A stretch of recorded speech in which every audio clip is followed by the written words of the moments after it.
Filipino 5, Quarter 3, Week 2, Milk Base. Ang paksa ng ating aralin sa araw na ito ay pagsusunod-sunod ng mga pangyayari at pagbuo ng mga tanong. Hello kids! It's me, Teacher Frel. Don't forget to subscribe, like, and share, and hit the notification bell for the latest video. You can also follow my Facebook page, Teacher Frel TV.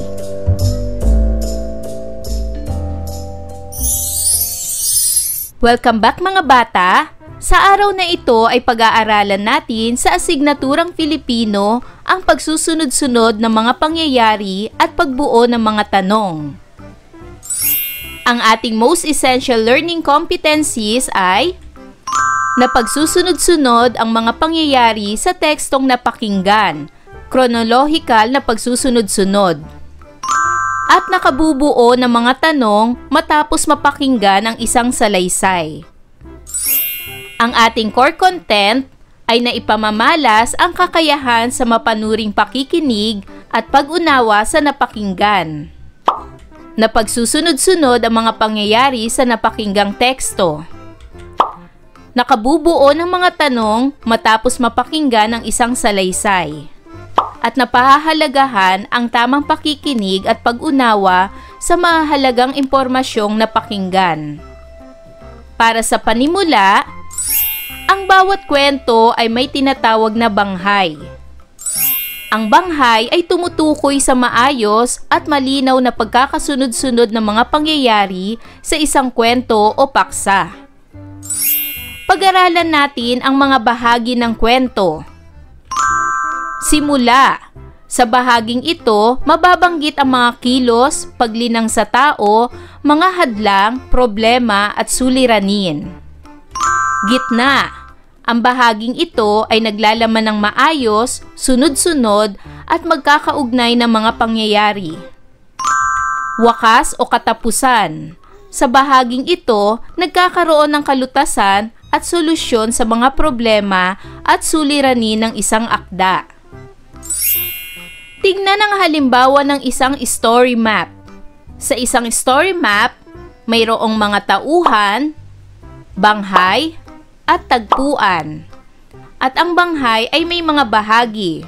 Ito'y ang panimula, gitna, at wakas. Isang paraan ng pag-unawa ang pag-alaala sa mga detalye ng binasa o napakinggang salaysay o kwento. Ang mga tanong na ano, sino, kailan, saan, at bakit o paano ay tungkol sa detalye. Ang pangalan ng tauhan, kilos at sinabi ay karaniwang itinatanong upang maalaala ang detalye. Gaya ng mga sumusunod na halimbawa. Ang tanong na sino?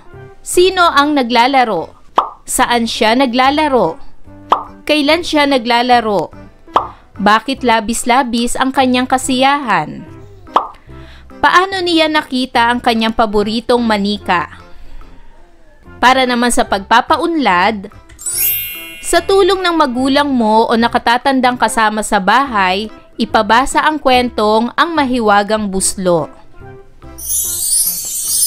Ang Mahiwagang Buslo. May mag-ina na nakatira sa tabi ng maliit na sapa sa gitna ng bukid sa nayon ng Busubisi. Siya ay si Lala. Si Lala ay isang batang maliit. Katukatulong siya ng kanyang nanay na si Aling Huling sa mga gawaing bahay. Ang tatay niya ay namatay sa sakit noong siya ay maliit pa, kaya't siya na lamang ang kasama ng kanyang nanay. Nangingisda ang kanyang nanay tuwing madaling araw at ang kanyang mga huli ay dinadala sa palengke para itinda ang mga ito. Ito ang kinukuhanan nila ng kanilang ikinabubuhay. Minsan, nagkasakit si Aling Huling at siya ay hindi makapangisda. Nagpaalam si Lala sa kanyang ina na siya na lamang ang pupunta sa sapa upang mangisda at dumiretso sa palengke upang itinda ang kanyang mahuhuli. Hindi pa siya nakakalayo ay may nakasalubong siyang isang matandang babae na tila bigat na bigat sa kanyang kip-kip na balutan. Tinulungan ni Lala ang matandang babae na dalahin ang kip-kip nito at nag-alok na ihahatid ito sa bayan kung saan daw ito patungo. Kahit tumanggi na ang matanda na siya ay ihatid pa, nagpilit si Lala na tulungan ito. Dahil sa ipinamalas na kabutihan at kasipagan ni Lala, labis itong hinangaan ng matanda. Bago naghiwalay ang matanda at si Lala, binigyan siya ng matandang babae ng isang buslo at sinabing lagi itong gamitin sa pangingisda. Nagpasalamat si Lala sa matanda at patakbong tumungo sa sapa. Paglusong niya sa tubig, inilublob niya ang buslo upang ito ay mahugasan. Halos hindi niya mabuhat ang buslo sa bigat sapagkat ito'y punong-puno ng isda. Mahiwagang buslo pala ito, ang nasabi ni Lala sa kanyang sarili. At magmula noon, naging sagana na ang pamumuhay ng mag-ina dahil sa buslong ibinigay ng mahiwagang matanda kay Lala. Ngayon ay dumako na tayo sa pagsasanay bilang isa. Puna ng patlang ng panandang tanong na makikita sa kahon. Ang mga tanong na nasa loob ng kahon ay sino, ano, bakit, paano, kailan, saan. Para sa unang bilang, patlang ang pangunahing tauhan sa kwento. Ano ang angkop na tanong dito? Magaling! Ang tamang tanong ay, sino? Sino ang pangunahing tauhan sa kwento? Pangalawa, patlang ang kanyang ginagawa upang matulungan ang kanyang ina. Ano ang angkop na tanong dito? Magaling! Ang tamang tanong ay, ano?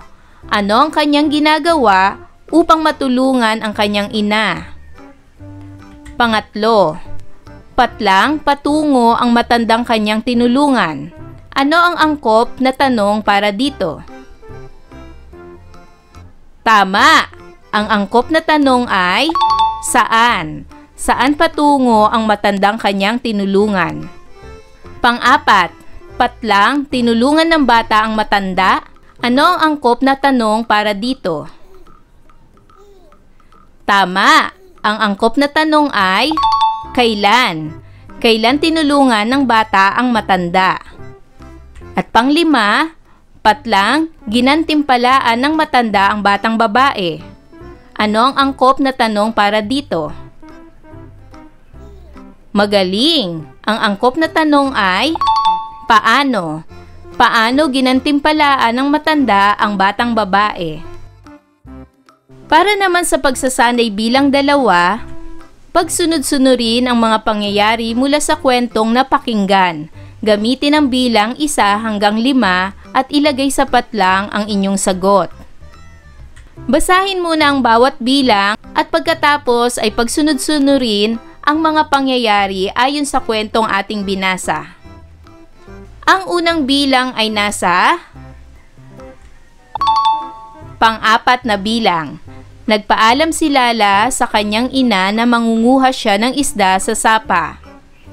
Ang pangalawang bilang naman ay nasa unang bilang. Naglalakad si Lala sa daan papuntang sapa upang mamingwit ng isda na ititinda nila sa palengke. Ang pangatlo naman ay nasa pangatlong bilang. Nakasalubong niya ang isang matanda na maraming dalahin. Tinulungan siya ni Lala. Ang pang-4 naman ay nasa pangalawang bilang. Binigyan ng matanda si Lala ng isang buslo na maaari niyang gamitin sa pamimingwit ng isda araw-araw. At ang pang-5 naman ay nasa pang-5 bilang. Nabigla si Lala sa mga isdang nahuli gamit ang mahiwagang buslo. Para naman sa pakikipagpalihan, palalimin pa natin ang pagkaunawa mo sa aralin. Subukin mo ang iyong kaalaman sa pagsagot sa mga gawain. Hingin muli ang tulong ng magulang mo o nakatatandang kasama sa bahay. Ipabasa ang kwento at sagutan ang kasunod na gawain. Basahin muna natin ang kwento. Ang kwento ay may pamagat na Brigada Eskwela sa Aming Paaralan ni Lovely C. Cruzada. Beep, beep, beep! Tunog ng mga sasakyan. Ito ang hudyat ng pagsisimula ng Brigada Eskwela sa aming paaralan. Nagtipon-tipon ng mga magulang, kawani ng barangay, mga guro at mga estudyante upang maglinis at ibalik sa ayos ang aming paaralan. Pumaparada muna kami sa buong nayon upang ipaalam sa lahat na maaari nang pumunta sa paaralan at makiisa sa proyekto upang malinis ito. Matapos ang paglibot sa buong nayon, may kaunting merienda ang mga guro upang pagsaluhan ng lahat. Makikita mo ang sipag ng mga nagkakaisang mamamayan sa paglilinis ng buong kapaligiran ng paaralan. Kuskus dito, kuskus doon, walis dito, walis doon, hayan balik na ang ganda ng paaralan. Handa na sa muling pasukan. Dito ko nakikita ang tunay na bayanihan sa modernong paraan. Dalangin ko na muli naming maranasan, na usal ni Ray sa kanyang sarili. Para naman sa pagsasanay bilang 3, ayon sa isinasaad ng mga pangyayari sa kwentong binasa, gumawa ng 5 tanong, gamitin ang mga panandang tanong sa pagbuo nito. Para sa unang bilang, tanong na sino? Ang tanong ay, sino ang mga nagtitipon-tipon para sa Brigada Eskwela? Pangalawa, tanong na ano? Ano ang unang ginagawa nila upang ipaalam sa lahat na maaari nang pumunta sa paaralan? Pangatlo, tanong na saan?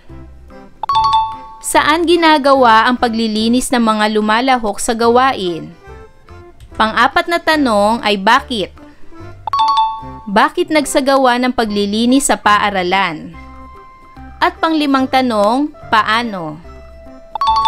Paano na ipakita ang pagkakaisa ng mga magulang sa gawain? Para naman sa pagsasanay bilang 4, mula sa narinig mong kwento, punuin ang balangkas ng kwento ayon sa iyong pagkaunawa, sariling karanasan sa paksa at pagkakasunod-sunod nito. Isulat ito sa iyong sagutang papel. Isulat ang mga tauhan ayon sa nabasa mong kwento, tagpuan, ang banghay na may panimula, gitna at wakas. Para naman sa pagsasanay bilang 5, puna ng patlang ng tamang salita upang mabuo ang diwang nais ipahatid. Isulat ang sagot sa iyong sagutang papel. Ang tamang pagkakasunod-sunod sa mga pangyayari ay nakabase sa kwentong napakinggan at ayon sa bawat sitwasyon. Isang paraan ng pag-unawa ang pag-alaala sa mga detalye ng binasa o napakinggang salaysay o kwento. Ang mga tanong na ano, sino, kailan, saan, at paano ay tungkol sa detalye. Ang pangalan ng tauhan, kilos at sinabi ay karaniwang itinatanong upang maalaala ang detalye. Ngayon naman ay basahin natin ang maikling kwentong ito. Sa puso at isipan ni Isabela. Sabado, 3 ng hapon, tanghali na nang maibalik ang kuryente sa lugar nila Isabela kung kaya't hapon na nila nalaman ang nangyari sa bansa matapos manalasa ang bagyong Yolanda. Labis ang kanilang pagkalungkot nang makita ang imahen ng mga naging biktima ng bagyo sa Tacloban. Kinabukasan, araw ng Linggo, maagang nagsimba ang mag-anak nila Isabela. Taimtim niyang ipinagdasal ang mga naging biktima ng kalamidad sa Tacloban. Araw ng Lunes, pagpasok niya sa paaralan, seryosong tinalakay sa klase ng kanilang guro ang mga nangyaring trahedya sa Tacloban. Maayos na naipaliwanag ng guro ang halaga ng pagbibigay sa nangangailangan. Mabilis na nagtakda ang paaralan kung saan dadalhin ang mga donasyon. Tunay ngang masayang nakapagbibigay sa mga taong nangangailangan ng pagkalinga at pagmamahal ang naisaloob ni Isabela. At para naman sa pagsasanay bilang 6, para sa bilang 1 hanggang 3, puna ng isang graphic organizer sa ibaba ang mga naganap sa bawat araw ni Isabela ayon sa pagkakasunod-sunod nito sa kwento. Isulat ito sa iyong sagutang papel. Sabado, tanghali na nang maibalik ang kuryente sa lugar nila Isabela, kung kaya't hapon na nila nalaman ang nangyari sa bansa matapos manalasa ang bagyong Yolanda. Linggo, maagang nagsimba ang mag-anak nila Isabela. Lunes, pagpasok niya sa paaralan, seryosong tinalakay sa klase ng kanilang guro ang mga nangyaring trahedya sa Tacloban. Para naman sa bilang 4 hanggang 5, bumuo ng 2 tanong mula sa napakinggang kwento o salaysay. Pang-4, anong nangyari sa Tacloban? At pang-5, bakit labis ang lungkot ni Isabela? Tandaan, ang bawat kwento ay may tinatawag na banghay.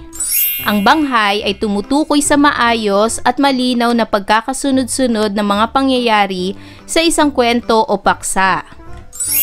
Ang mga bahagi ng kwento ay ang simula. Sa bahaging ito, mababanggit ang mga kilos, paglinang sa tao, mga hadlang, problema at suliranin. Ang gitna, ang bahaging ito ay naglalaman ng maayos, sunod-sunod at magkakaugnay na mga pangyayari. Wakas o katapusan. Sa bahaging ito, nagkakaroon ng kalutasan at solusyon sa mga problema at suliranin ng isang akda.